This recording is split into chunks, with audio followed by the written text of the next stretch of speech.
So a lot of people are wondering and asking, where is the ZV E10 and why can't I find one? I've looked on B&H, Amazon, Adorama, Sammy's Camera, just about everywhere you can buy a camera, and I can't find one.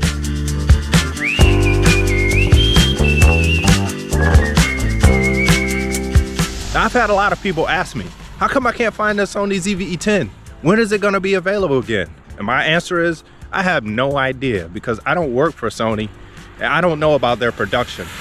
But what I do know is that they did stop production a while back. If you could check out my video, I'll put it in the description. But what I can do to help you guys is to look at some alternatives. Now, I told you I'm not gonna be doing a lot of gear reviews on this channel, and I'm not.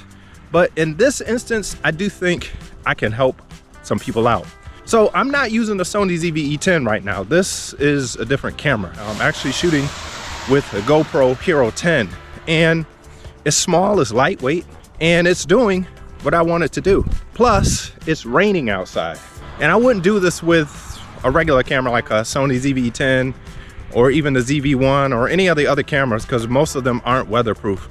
But the GoPro Hero 10 is weatherproof, and it's very small and it's lightweight and it shoots 4K. It actually shoots 5.3K and you can control settings manually, and it has stabilization.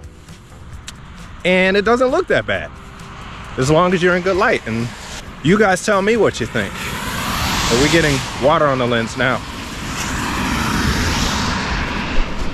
Now I know what you may be thinking. What if I want to do cinematic stuff? I want to get bokeh, I want to shoot in low light and things like that. Well, I'm going to tell you with the GoPro Hero 10, you probably won't be able to do all of that. Some of that you can do with some modifications, but that doesn't mean that you can't do that with other cameras like the Sony a6400.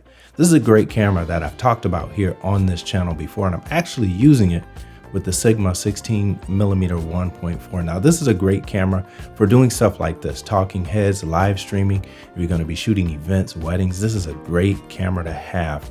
Now, it doesn't have stabilization in it, and that's one of the big things that people talk about. You can get stabilized lenses, you can add weight to the camera, or you can use a gimbal and things like that. But overall, this is a great camera if you are not able to get the Sony ZV E10. Now, there are other cameras out there as well, such as the Sony ZV-1. Now, I don't actually have this camera, but it's a great camera. It shoots 4K. It has a flip out screen. It has a fixed lens though, which means you can't change the lenses, but that lens can zoom in and out. It has great autofocus. It's not that great in low light, but it will work. You can always add lights and things like that later. You can put a microphone on this thing to make the sound better. And one of the great things about the ZV-1 is it also uses Catalyst Browse, which is stabilization software, the same that's in the Sony ZV E10.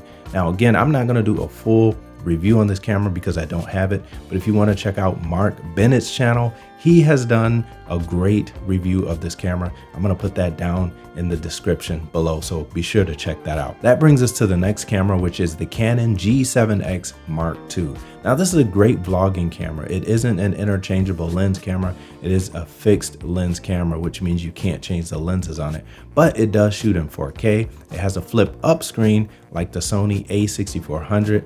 It has a good microphone on it, and it is a great all-around camera. It's really small, so you can literally throw it in your pocket and things like that. It isn't that great in low light, so if you're going to be shooting in really low light situations, you may want to bring a light or something like that with you. But for a camera that's really small that can slide in your pocket, you really can't beat this camera, even though it's a few years old. That brings us to our next camera, which is the Canon M50 Mark II. Unlike the G7X, you can change the lenses on this camera. It also shoots 4K, it has a flip out screen, and the autofocus is okay in 4K, but it's really great in 1080.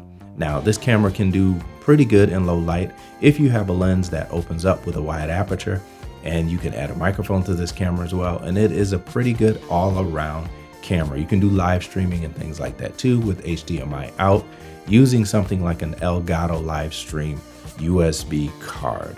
So you have plenty of options out there to shoot. Now, if you don't have a budget for any of those, if you're watching this on the phone, then guess what?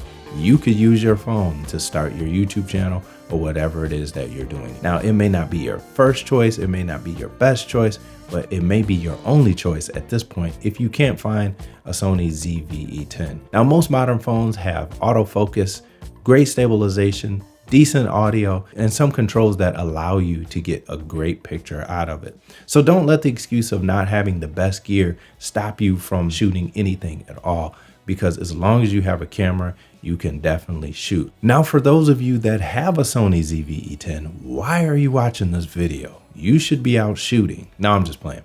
If you're watching this video, that's great. But what I want you guys to do, if you have a ZV E10, is put below how you use your Sony ZV E10. I want to see how many vloggers we have out there, how many podcasters, live streamers. I want to see what this group of people here that we have reached 2,000 now. I want to see what you guys are doing with your Sony ZV E10s. Now, even if you don't have a Sony ZV E10, put down below how you use your device. I am really interested in knowing how all of you guys use your device.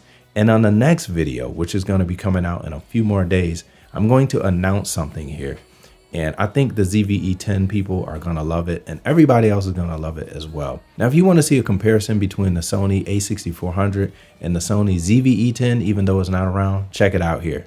I'll holla at y'all. I'm out. Peace.